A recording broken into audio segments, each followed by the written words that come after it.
Comme parent, tu as certainement déjà entendu ton enfant te dire « Je n'aime pas l'école ». Imagine, tu te lèves chaque matin pour aller à un endroit où tu ne te sens pas compris, où tu n'es pas à l'aise. Irais-tu à cet endroit avec joie? Je pense que non. Eh bien, pour ton enfant, c'est exactement ce qu'il ressent parfois avec l'école. Alors, quand il te dit « je n'aime pas l'école », ce n'est pas juste une phrase, c'est un signal d'alarme, une demande d'aide. Et la vraie question à se poser comme parent est comment répondre intelligemment pour l'aider à retrouver confiance et motivation. Aujourd'hui, je vais te donner quelques clés pour répondre avec empathie et stratégie, que ton enfant ait un développement typique ou des besoins spécifiques comme l'autisme, un TDAH ou encore un retard global de développement. Tout d'abord, il est important de comprendre le message derrière la phrase « Je n'aime pas l'école ». Quand ton enfant dit « Je n'aime pas l'école », il exprime ainsi une émotion et non une vérité absolue. Cette phrase peut cacher la peur de l'échec, un problème relationnel tel la moquerie, la solitude, etc. La phrase « Je n'aime pas l'école » peut également cacher une difficulté d'apprentissage, une anxiété liée à la séparation, etc. Exemple, un enfant TDAH peut dire « Je n'aime pas l'école » parce qu'il vit trop de rappels à l'ordre en lien avec son hyperactivité. Un enfant autiste, lui, peut l'exprimer autrement à travers des comportements inadéquats, répétitifs, parce qu'il est submergé par le bruit. Un enfant avec retard global de développement peut le dire parce qu'il se sent toujours en décalage. La première clé à mettre en pratique, c'est d'écouter sans juger. Et surtout, éviter les réponses comme « arrête de te plaindre » ou encore « tout le monde doit aller à l'école ». Ces phrases ferment la discussion au lieu de l'ouvrir. Voyons maintenant comment répondre à cette question avec empathie, étape par étape. L'étape 1, c'est de valider l'émotion de l'enfant. Exemple, tu n'aimes pas l'école. Je comprends que ce soit difficile pour toi. L'étape 2, c'est de poser une question ouverte. Qu'est-ce que tu n'aimes pas exactement à l'école? Ça aide l'enfant à préciser si c'est la matière, les devoirs ou la cour de récréation, etc. L'étape 3, c'est de partager ton expérience. Moi aussi, il y a des jours où je n'aime pas aller travailler. Cela crée une connexion et montre-lui que ce sentiment est normal. L'étape 4, c'est de proposer un plan d'action. On va trouver ensemble des solutions pour que ce soit plus facile pour toi ou pour que tu aimes l'école. Par exemple, si c'est la séparation qui pose problème pour un enfant anxieux, préparez un rituel de séparation rassurant.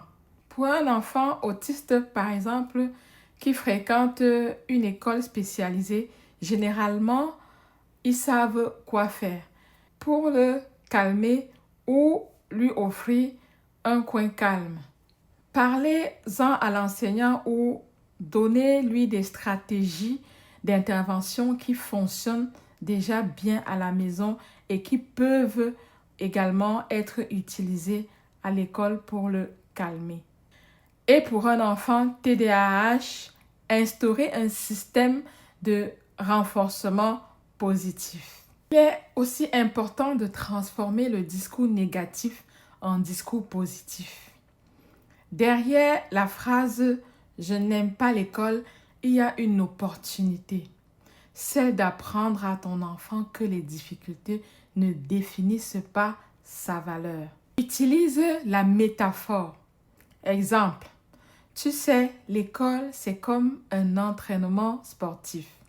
Au début, ça fatigue, ça fait mal, mais plus tu pratiques, plus tu deviens fort ou meilleur. Prenons l'exemple d'un enfant qui dit « Je n'aime pas les mathématiques ». Le parent répond « Ok, qu'est-ce qui est plus difficile en mathématiques ?» On peut trouver une autre façon d'apprendre si tu veux, comme par des jeux ou par des chansons. Utilise des applications interactives où l'enfant va participer parfois sans faire d'effort. Mets en avant ses réussites. Par exemple, tu dis que tu n'aimes pas l'école, mais hier, tu as réussi ton dessin. Tu as réussi ta lecture ou tu as réussi ton calcul. Cela permet de reprogrammer son cerveau vers la motivation. Pour les enfants à besoins spécifiques, il faut adapter la réponse. Pour un enfant autiste, optez pour les routines stables, des supports visuels, des communications avec l'enseignant. Pour un enfant TDAH, renforcez l'autonomie avec des tâches courtes et valoriser chaque réussite. Pour un enfant avec retard global de développement, simplifiez les consignes et utilisez plus de pratique que de théorie. Pour un enfant avec anxiété scolaire, utilisez des exercices de respiration, des objets de transition et une collaboration école-famille. L'idée, c'est de montrer que tu es son allié et non son juge. Quels sont les bénéfices d'une bonne réponse à la phrase « Je n'aime pas l'école » ? Quand tu réponds avec empathie et stratégie, tu changes la relation avec l'école. Ton enfant se sent entendu et cela l'apaise. Il ose exprimer ses difficultés au lieu de les cacher. Sa motivation revient petit à petit car il comprend que tu es à ses côtés pour l'aider à trouver des solutions. Tu transformes une plainte en un moment d'apprentissage et de connexion. En résumé, répondre intelligemment à la phrase « Je n'aime pas l'école », c'est l'aider à retrouver confiance et motivation. Retenons que derrière « Je n'aime pas l'école », il y a une émotion cachée. Écoute, valide, questionne, puis propose des solutions ou trouve des solutions avec ton enfant. Adapte tes réponses aux besoins spécifiques. Utilise les petites réussites comme moteur de motivation. Alors, la prochaine fois que ton enfant te dit « Je n'aime pas l'école », ne vois pas ça comme un échec, mais comme une porte ouverte pour l'aider à grandir. Dis-moi en commentaire, ton enfant a-t-il déjà dit qu'il n'aime pas l'école? Comment as-tu réagi? Mets un like si cette vidéo t'a aidé.